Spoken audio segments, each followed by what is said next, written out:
Hi everyone, and welcome to the introduction to this class video, Introduction to ENGL 101.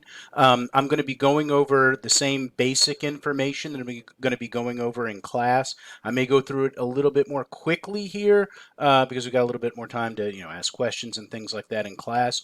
So if there is something in this video that you do not understand or something about the class that you're not clear about, just make sure to send me an email to post something to the Ask Me Anything discussion board. I'll show you how to do that in this video.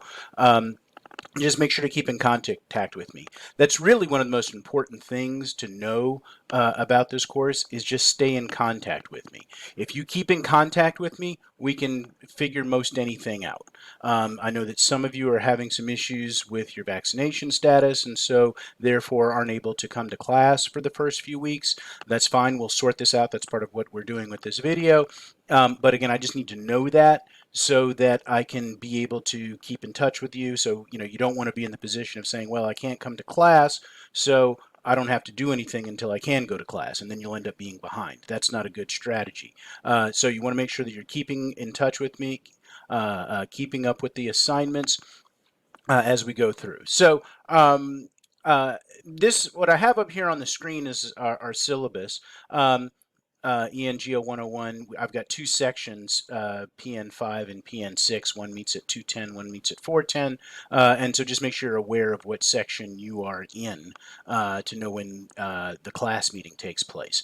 A syllabus, by the way, just to be clear about what's happening with the syllabus, when the department assigns me a class, which they assigned me this class rather late, I didn't know until fairly late on that I'd be teaching 101. I was planning to teach something else, which explains why some things, it might take a while to get some things started here. But when the department gives me a class, they've got a general outline of things that they want students to be able to do by the time that they're finished with the class. And then each professor gets to decide exactly what they want to do. And so this syllabus is a way of telling you this is how I'm going to deal with these particular issues. If you may have a friend who's taking 101 and it seems like they're doing something very different. They're reading graphic novels or they're watching movies. I don't know what they might be doing, right? But we're doing something else over here. And so we want to be clear about how I am going to be conducting this class. I've got this picture here because kind of the theme I have for this is on looking, right? How it is that we look and see, and how does that, how can we use that in terms of our writing? And I'll explain that a bit more. Down here in the syllabus, I've got ways to contact me. I've got the class time, our class room numbers, so you're aware of that, what your class time is. That says 2 o'clock. It's actually 2:10. Sorry about that. So it's the 2:10 class or the 4:10 class, and when that meets, you've got my email address, so you can email me. You've got my phone number. I don't. The phone rings to my cell phone.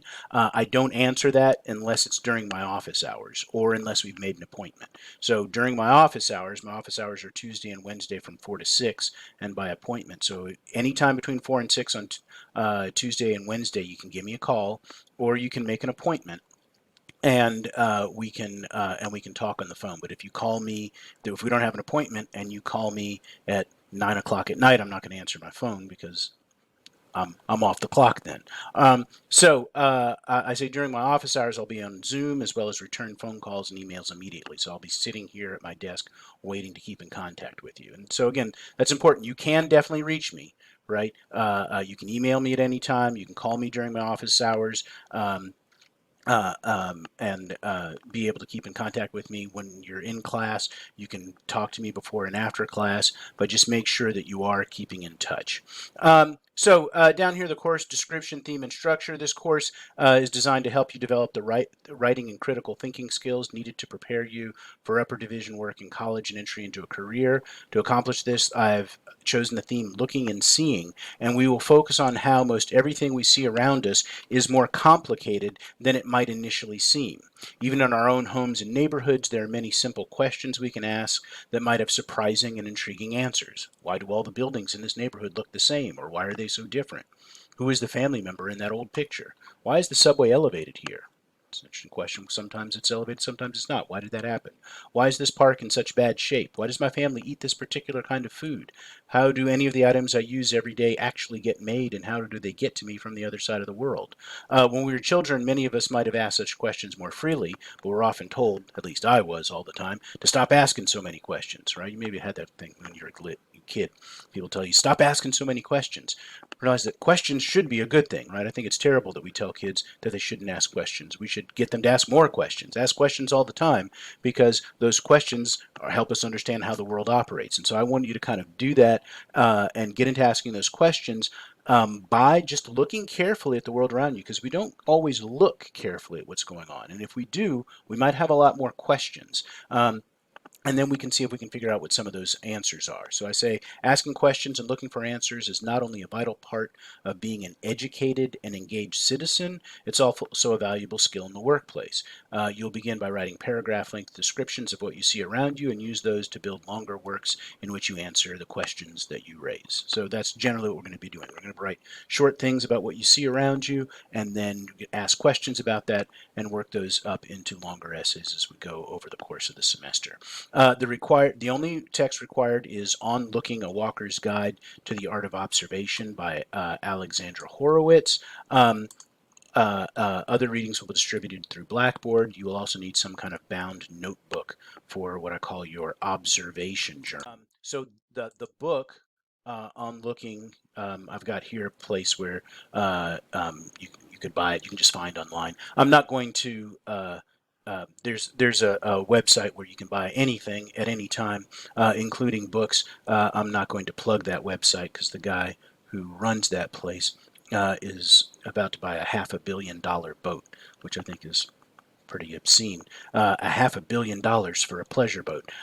So he doesn't need any more money. So you can go anywhere else. You can go there if you want, but I'm not going to plug him. But it's easy to find this book anywhere, and it doesn't cost much here. You can buy it here for $8. So find a place where you can get it and try and get that as soon as possible. So that's the only text that you'll need, and then I say you'll also need some kind of a bound notebook for your observation journal. A bound notebook, like a like a composition book or something like that, or a spiral bound notebook, just where all the pages are kind of held in there all the time, and you're going to keep your journal in that. Next thing here. These specifically, but this is what the department wants you to be able to do: summarize, analyze, and synthesize diverse readings. Use a variety of writing strategies for generating, revising, and editing. That's what the department wants, and so it's on there so that you understand what they're trying to want you to achieve by the time that you've gone through the class.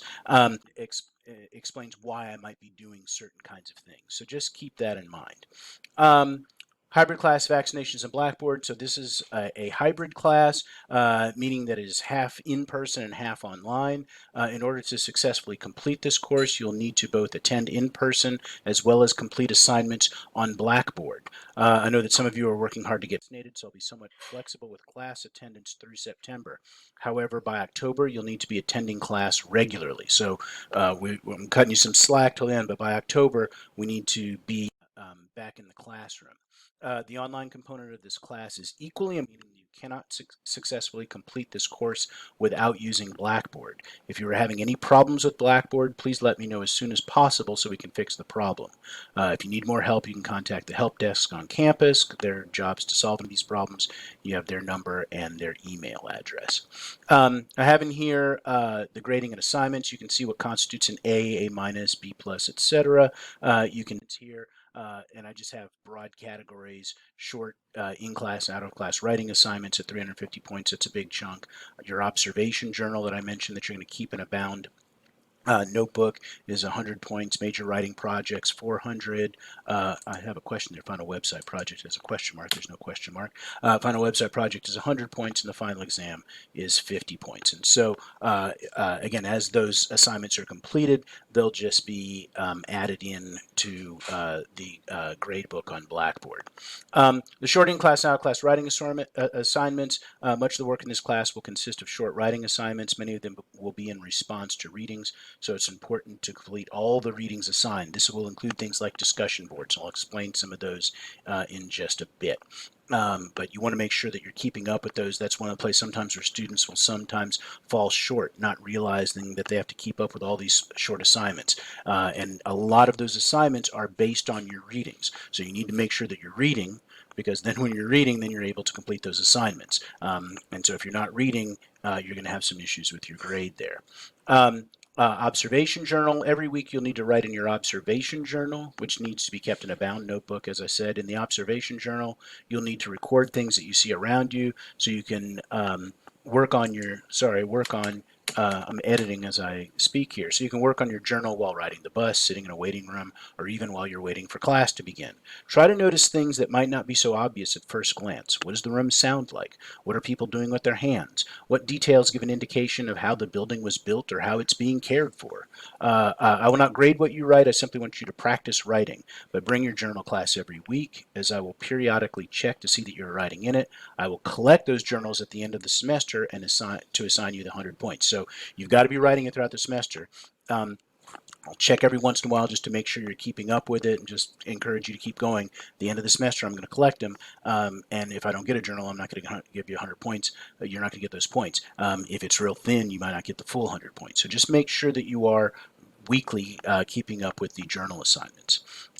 In-class work over the course of the semester, I may ask you to complete various in-class assignments, both individually and in small groups.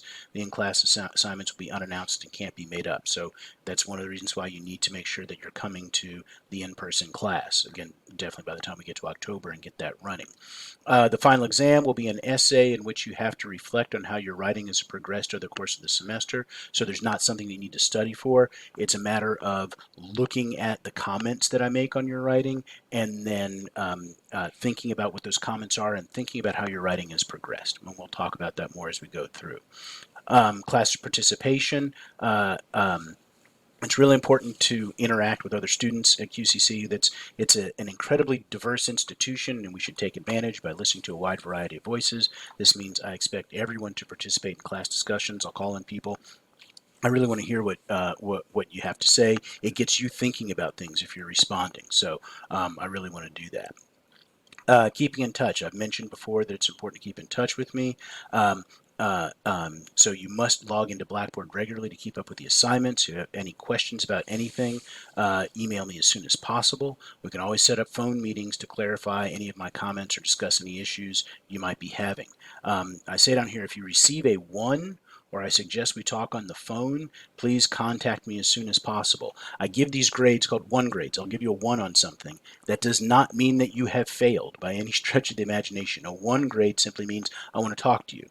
And after we talk, a lot of times I'll give you full credit for the assignment, or I'll tell you what to do, and then you'll get full credit for the assignment. So if you get a 1 grade, do not panic. It simply means I want to talk to you. And so make sure to talk to me. And again, we've talked about when you can do that during my office hours, when you can send me an email. We can make sure that we can set up a time to talk. Extra credit. Throughout the semester, there will be various things that you can do for extra credit, and I'll let you know what those are. When we're in class, make sure not to use your phone. That gets rather distracting to me. So unless there's some kind of emergency, if you're keep in touch with your kids or something like that, there's some kind of a real emergency there. But otherwise, trying to keep them, off your desks. Plagiarism and Turn In. We're going to talk about plagiarism, copying other people's work. You're going to be submitting most of your work, your large assignments through Turn It In, which is a website that checks plagiarism. I'll show you how that works. So realize that I am checking on that. So you want to make sure that you are not copying other people's work. I've got some other things I'll let you read about the Campus Writing Center, Disability Notification, Counseling Center, Withdrawing from the class, COVID-19 resources, and the Food Pantry. So you read all those if you need any of those resources. Let me just say with the Campus Writing Center, I encourage you to go to the Campus Writing Center to get help. But please, please, please, if you go to the Writing Center, make sure that you're coming to me as well. I don't like students to go to the Writing Center and not come to me. You can do both, right? But I don't want you to go to the Writing Center and not come to me. But if you have any issues with disabilities, if you need counseling, the Counseling Center can help people with having any kinds of problems that we might be having with and you can go ahead and do that. I'm going to go ahead and stop now, and then I'm going to pick up in the next video.